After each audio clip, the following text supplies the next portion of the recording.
وَلَقَدْ يَسَّرْنَا الْقُرْآنَ لِلذِّكْرِ فَهَلْ مِن مُّدَّكِرٍ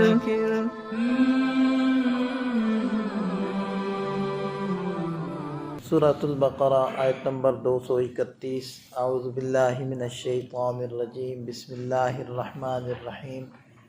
وَإِذَا طَلَّقْتُمُ النِّسَاءَ فَبَلَغْنَ أَجَلَهُنَّ فَأَمْسِكُوهُنَّ بِمَعْرُوفٍ أَوْ سَرِّحُوهُنَّ بِمَعْرُوفٍ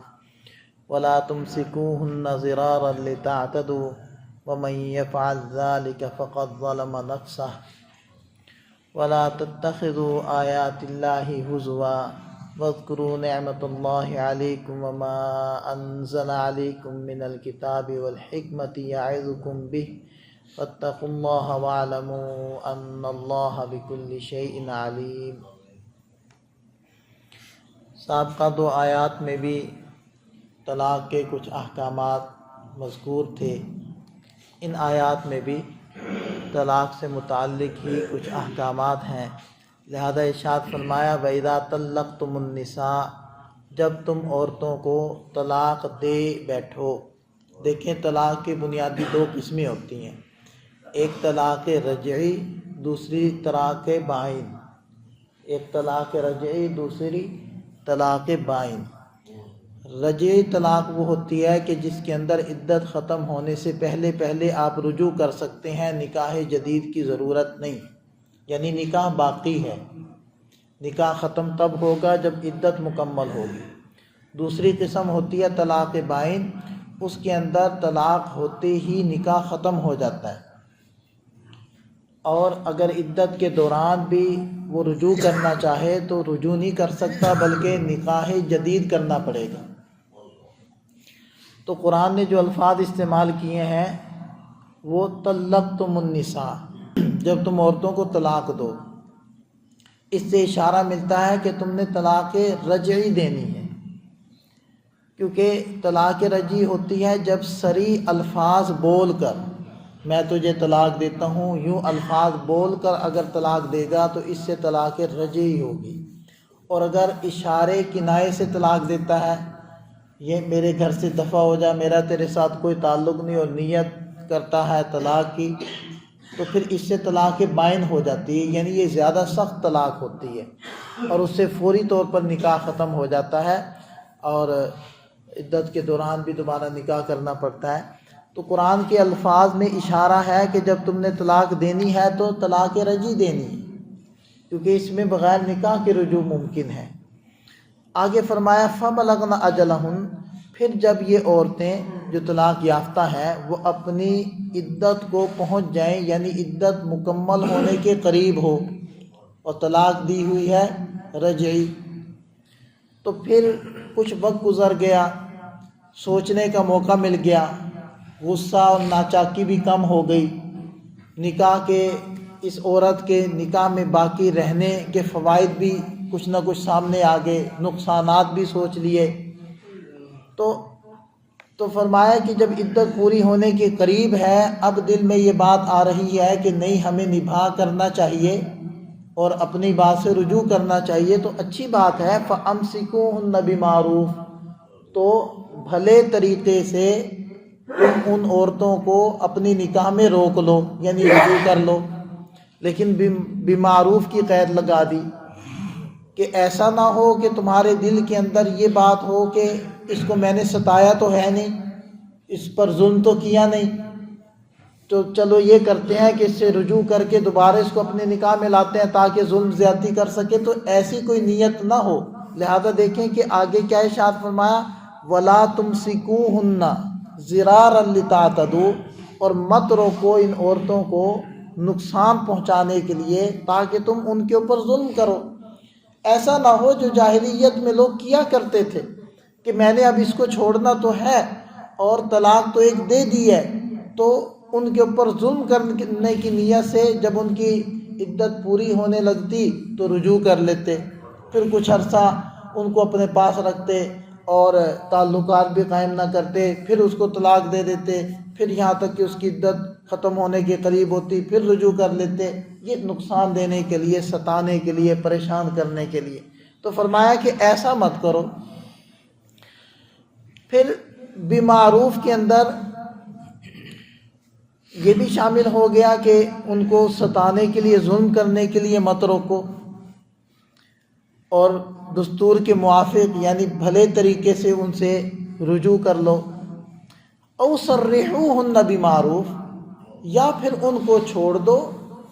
وہ بھی اچھے طریقے سے، کہ اگر تم یہ طے کر چکے ہو کہ ہماری آپس میں نہیں بنتی اور یہ گاڑی نہیں چل سکتی، اور طے کر لیا کہ جدائی کرنی ہی کرنی ہے، تو ٹھیک ہے جدائی کر لو، لیکن وہ بھی اچھے طریقے سے کرو۔ مثلا اچھا طریقہ کیا ہے کہ جس گھر میں عورت رہتی تھی وہ اسی میں رہے، اس کو رہنے دو، مت ستاؤ اور تنگ کر کے وہاں سے نہ نکالو کہ وہ عدت بیچاری اپنے میکے میں جا کر پوری کرے، ایسا مت کرو۔ ان کو خرچہ بھی دو، اور یہ دونوں چیزیں تو فرض ہیں۔ دوسرا بمعروف، امسکون بمعروف کے اندر یہ بھی شامل ہے کہ ان سے مہر وغیرہ کا مطالبہ مت کرو، یا کوئی تحفہ تم نے ان کو دیا ہے تو اس کا مطالبہ نہ کرو۔ سرحوہن بمعروف، کہ میں نے تمہیں ایک انگوٹھی دی تھی وہ میری انگوٹھی واپس کرو، یا مہر کا کچھ حصے کا تم مطالبہ کرنے لگ جاؤ کہ وہ مجھے واپس کرو، نہیں، اگر ابھی تک ادا نہیں کیا تو وہ مہر بھی پورا ادا کرو اس کو۔ اور سرحوہن بمعروف کے اندر یہ بھی شامل ہے کہ جب وہ رخصت ہونے لگیں تو متاع بالمعروف، ایک اچھے طریقے سے ان کو کوئی گفٹ اور تحفہ دو۔ وہ تحفہ نقدی کی شکل میں بھی ہو سکتا ہے اور ایک جوڑے کی شکل میں بھی ہو سکتا ہے۔ تو دیکھیں اسلام کیا کہتا ہے کہ دوستی بھی کرنی ہے تو اس کے بھی کچھ اصول اور حدود ہیں، دشمنی بھی کرنی ہے تو وہ بھی کسی تمیز سے کرو، اخلاق سے کرو، دائرے کے اندر رہ کر کرو۔ آخر اس سے تمہارا ایک رشتہ قائم ہوا تھا، نہیں نبھ سکی، نئی طبیعتوں میں موافقت ہوئی تو کوئی بات نہیں، جدائی بھی کرنی ہے تو وہ اچھے طریقے سے کرو۔ کل کہیں کسی جگہ کوئی آمنا سامنا ہو جاتا ہے تو کم سے کم آدمی اچھے الفاظ سے یاد تو کرنے والا ہو۔ تو یہ ہے سرحوہن بمعروف ولا تمسکوہن ضرارا لتعتدوا ومن یفعل ذلک فقد ظلم نفسہ۔ اب پیچھے حدود بیان ہو گئی، آگے ارشاد فرمایا جو ان کی خلاف ورزی کرے گا وہ اپنے اوپر ظلم کر رہا ہے۔ بظاہر تو عورت کو ستا رہا ہے، خاوند عورت کو تکلیف دے رہا ہے، حقیقت میں اپنے اوپر ظلم کر رہا ہے، کیونکہ عورت کی اوپر جو زیادتی ہو رہی ہے وہ تو وقتی تکلیف ہے، ختم ہو جائے گی، لیکن اس کا خمیازہ کس مرد کو بھگتنا پڑے گا۔ ہو سکتا ہے ساری زندگی یہاں بھی بھگتنا پڑے اور آگے آخرت میں بھی جا کر اس کا حساب دینا پڑے۔ تو یہ ظالم کو سوچنا چاہیے، اپنے ماتحت کو، اپنے سے چھوٹے کو تکلیف دیتے ہوئے، اس کو ستاتے ہوئے، اس کے اوپر ظلم کرتے ہوئے یہ سوچ لینا چاہیے کہ اس کے اوپر سے تو گزر گئی اور مجھ پر ہمیشہ رہنی۔ اور یہ مرد سوچتے نہیں ہیں، جو ظالم ہے، ظلم کرتے ہیں، کہ وہ ساری زندگی پھر تڑپتے ہیں، ساری زندگی ترستے ہیں، اور ساری زندگی پھر وہ ان حالات کا سامنا کرتے ہیں۔ انہیں سمجھ نہیں آ رہی ہوتی کہ اس کی وجہ کیا ہے، وجہ وہی بد دعائیں ہوتی ہیں، وجہ وہی ظلم ہوتا ہے جو کیا ہوتا ہے۔ تو فرمایا کہ فقط ظلم نفسہ، یہ یاد رکھنا جو ایسی زیادتیاں کرے گا وہ اصل میں اپنے اوپر ظلم کر رہے ہیں۔ وَلَا تَتَّخِذُوا آیَاتِ اللَّهِ هُزُوًا، اللہ کے احکامات کو مذاق مت بناؤ۔ یہ بھی جاہلیت کے اندر تھا کہ طلاق دے دی، پھر کہا کہ میں نے تو ویسے مذاق کیا تھا، تو اسلام نے پابندی لگا دی، حتیٰ کہ نبی پاک صلی اللہ علیہ وسلم نے ارشاد فرمایا کہ ثلاثن، تین چیزیں ہیں،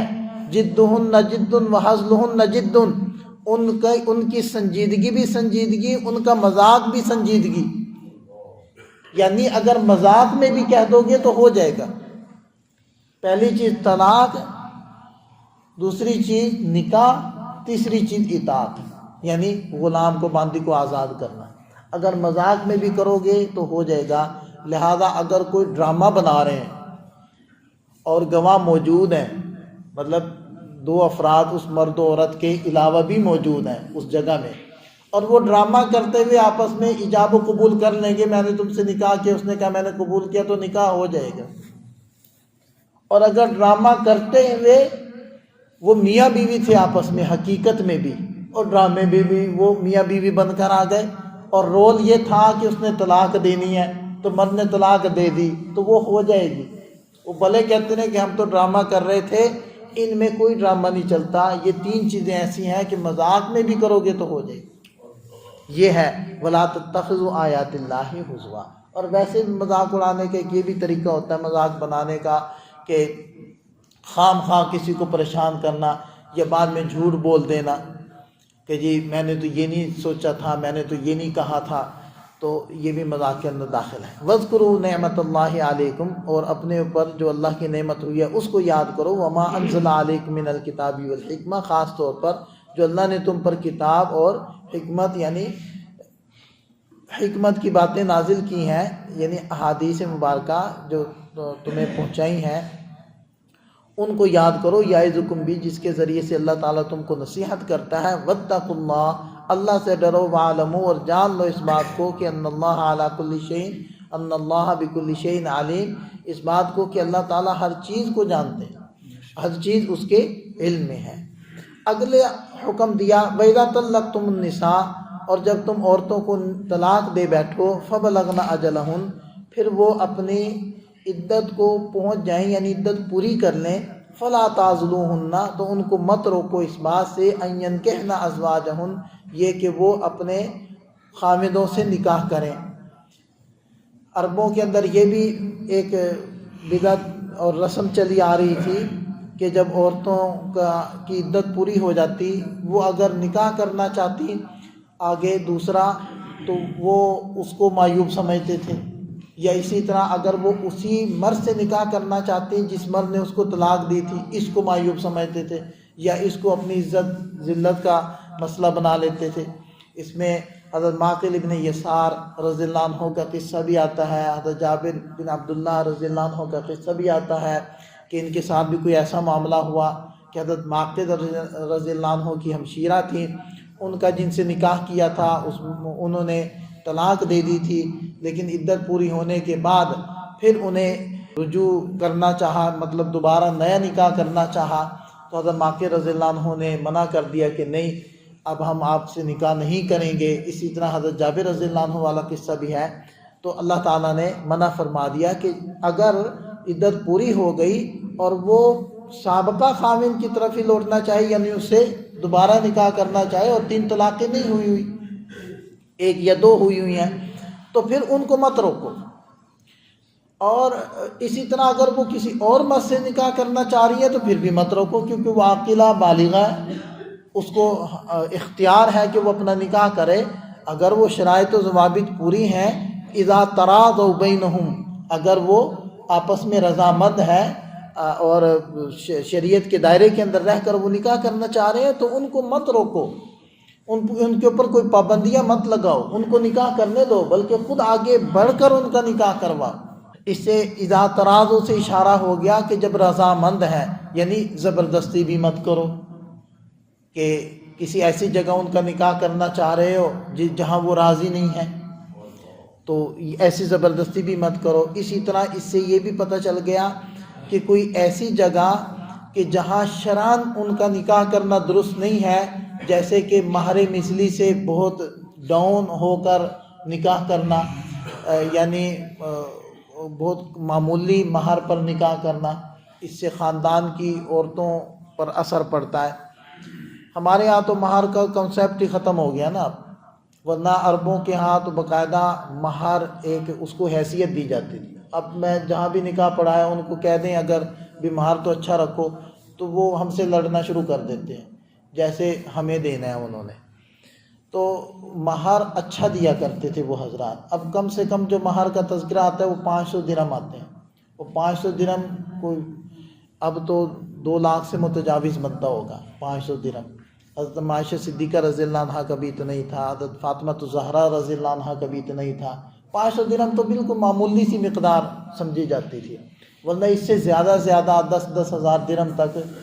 مہر کا تذکرہ آتا ہے۔ تو مہر اچھے دینے کا رواج تھا۔ اور نکاح کے اصول میں سے ایک یہ بھی ہے کہ اگر نکاح کرتے ہوئے مہر کا تذکرہ نہ کیا جائے تو پھر مہر مثلی ہوتا ہے۔ مہر مثلی کا مطلب یہ ہوتا ہے کہ اس عورت کے خاندان کی دیگر لڑکیوں کا جو مہر طے ہوتا چلا آیا ہے اس کے برابر مہر دیا جائے گا۔ اب ہمارے ہاں تو مہر والی بات ہی ختم کر دی ہے، مطلب 2000 5000 اب یہ نہ دینے والی بات ہو گئی نا، وہ بھی منت ترلے کریں تب دیتے ہیں، ورنہ وہ مہر کے لیے تیار ہی نہیں ہوتے۔ اور کہتے ہیں جی وہ جو شرع ہے، میں نے کہا شرع تو وہ 2 لاکھ 2.5 لاکھ روپے بنتا ہے، وہ پھر آنکھیں کھل جاتی ہیں، یہ کیا؟ تو میں نے کہا جو حضرت فاطمہ رضی اللہ عنہ کا مہر تھا، جو حضرت عائشہ رضی اللہ عنہ کا مہر، تو وہ شرعی نہیں ہے، وہ کیا ہے؟ وہ غیر شرعی تھا۔ تو یہ مہر اب دیکھیں، اب اس بات کی طرف آتے ہیں کہ ایک عورت اپنا نکاح کر رہی ہے اور بہت معمولی مہر کے ذریعے سے نکاح کر رہی ہے،